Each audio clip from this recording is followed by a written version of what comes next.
سنت کی طرف بلانا ہدایت کی طرف بلانا ہے، حدیثوں کی طرف بلانا ہدایت کی طرف بلانا ہے، اس کے لیے وہی ثواب ہے جو اس ہدایت پہ عمل کرتے رہیں گے، اس کی اتباع کرتے رہیں گے، بلانے والوں کو ماننے والوں کا پورا اجر ملے گا، ماننے والوں کا بھی کوئی اجر کم نہیں ہوگا۔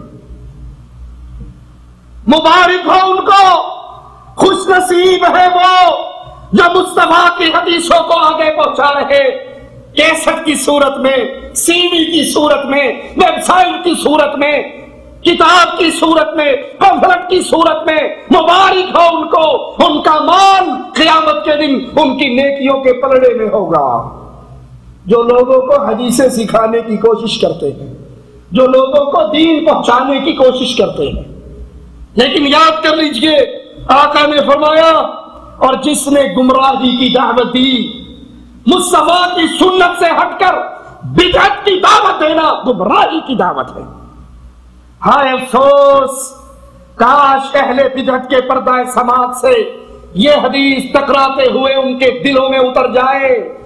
آقا کا فرمان سنیے، جس کا کلمہ پڑھتے ہو اس کا فرمان سنو، جس پہ درود پڑھتے ہو اس کی حدیث کو سنو۔ جس نے گمراہی کی دعوت دی اس کو اس کا گناہ ملے گا، اور جو اس گمراہی کی دعوت کی اتباع کرے گا، ماننے والوں کا سارا گناہ دعوت دینے والے کی پلڑے کے اندر رکھا جائے گا، گناہ ان کے بھی قیامت کے دن کم نہیں ہوں گے۔ آج تو بدعات کی دعوت کے لیے مدنی چینل، کیوں ٹیلی ویژن کروڑوں لوگوں کو گمراہ کر رہے، کروڑوں کو بدعات کا رسیا بنا رہے۔ کہیں سخارے کی بدعت ہے، کہیں میلاد کی بدعت ہے، کہیں کنڈوں کی بدعت ہے، کہیں شب برات کی بدعت ہے، کہیں پکی قبریں بنانے کی بدعت ہے، کبھی ان قبروں کے طواف کی بدعت ہے، اور بلانے والے کروڑوں کو بلا رہے۔ افسوس، قیامت کے دن بدعت کی دعوت دینے والوں کا کیا حال ہوگا۔ آقا نے فرمایا، بدعت کی دعوت دینے والا اور جتنے لوگ اس کی بات مانیں گے ساروں کا گناہ اس کے پلڑے میں بھی ہوگا، اور باقی گناہوں کا بھی ان کا بوجھ کم نہیں ہوگا۔ انا للہ و انا الیہ راجعون۔ اے اللہ ہمیں سنت کی دعوت دینے والا بنا، اے اللہ ہمیں حدیثیں سننے، سنانے، عمل کرنے، اس دعوت کو پھیلانے والا بنا، ہمیں بدعات سے بچا، اہل بدعات سے بچا۔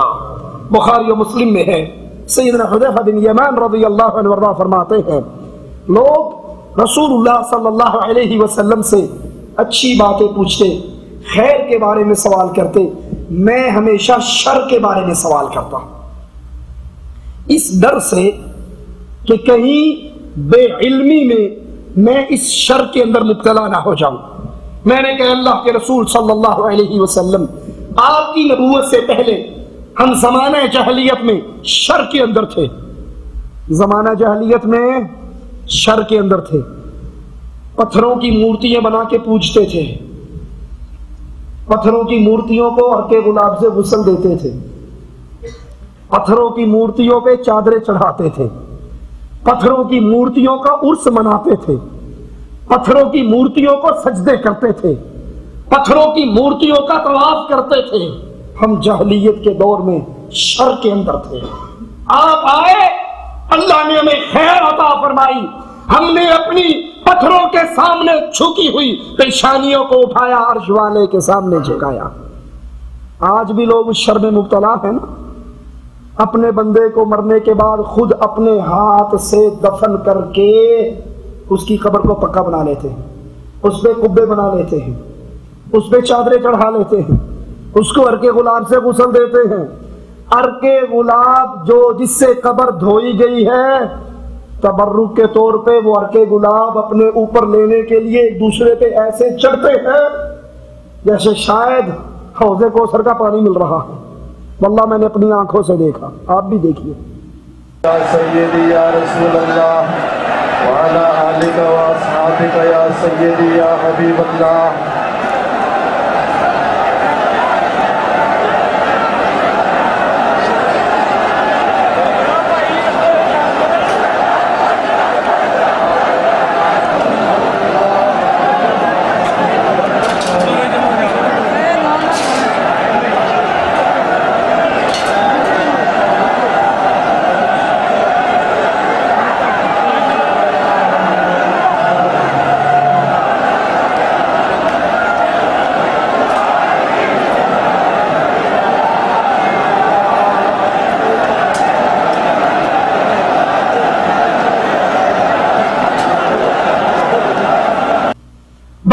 مولوی حجویری صاحب کی قبر پہ عرق غلام جس سے بابا جی کی قبر کو دھویا گیا وہ لوگوں کے اوپر تبرکاً پھینکا جا رہا ہے اور لوگ ایک دوسرے پہ ٹوٹ رہے ہیں. قبروں کو نر کے گلاب سے دھونا، کیا میرے آقا نے خدیجہ کی قبر کو دھویا تھا؟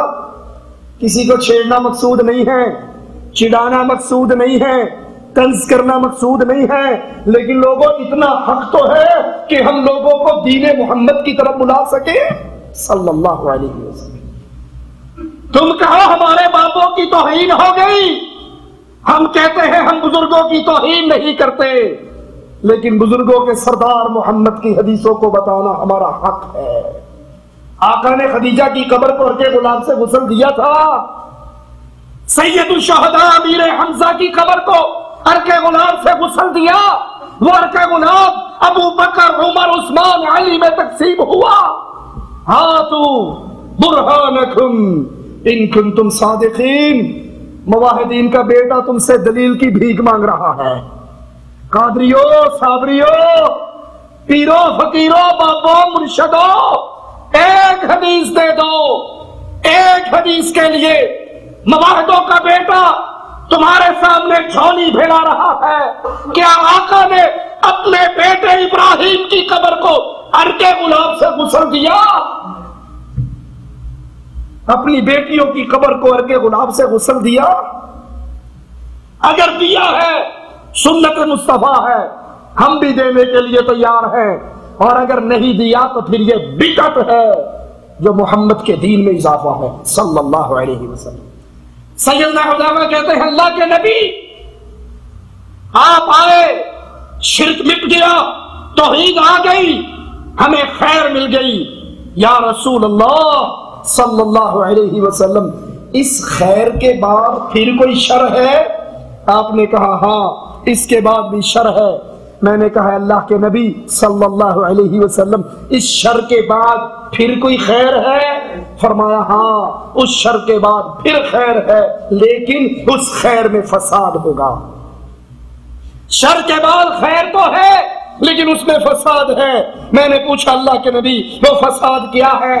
سنیے اللہ کے نبی کس چیز کو فساد کہہ رہے.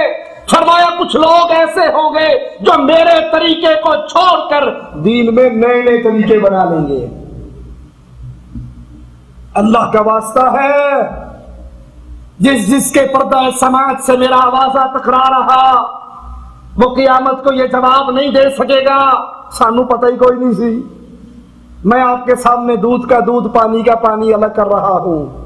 یہ 12 ربیع الاول آقا کی 63 سالہ زندگی میں آیا یا نہیں؟ ابو بکر کی خلافت میں آیا یا نہیں؟ عمر کی حکومت میں آیا یا نہیں؟ عثمان کی حکومت میں آیا یا نہیں؟ علی و حسن کی حکومت میں آیا یا نہیں؟ رضوان اللہ علیہم اجمعین. کیا ان میں سے کسی نے آقا کا میلاد منایا؟ کوئی دنیا کا مائی کا لال ایک روایت بھی صحیح حدیث سے پیش نہیں کر سکتا. کیا نبی کے دور میں آپ کے پیارے چچا، آپ کی بیوی، آپ کے بیٹے، آپ کی بیٹیاں فوت ہوئی؟ کیا نبی نے کسی کی قبر پکی بنائی، میلہ لگوایا، لکیرانی سرکس لگی، موت کا کھو لگا؟ یہ میلوں میں سب کچھ ہوتا ہے نہیں ہوتا؟ بتائیے اللہ کے لیے اے نبی اس کے بعد فساد کیا ہے؟ کہا کچھ لوگ ہوں گے میرے راستے کو چھوڑ دیں گے اور نئے راستے اپنائیں گے، میرا بتایا ہوا راستہ چھوڑ کر دوسرا راستہ اختیار کریں گے. تم ان میں سے بعض کو پہچانو گے بعض کو نہیں.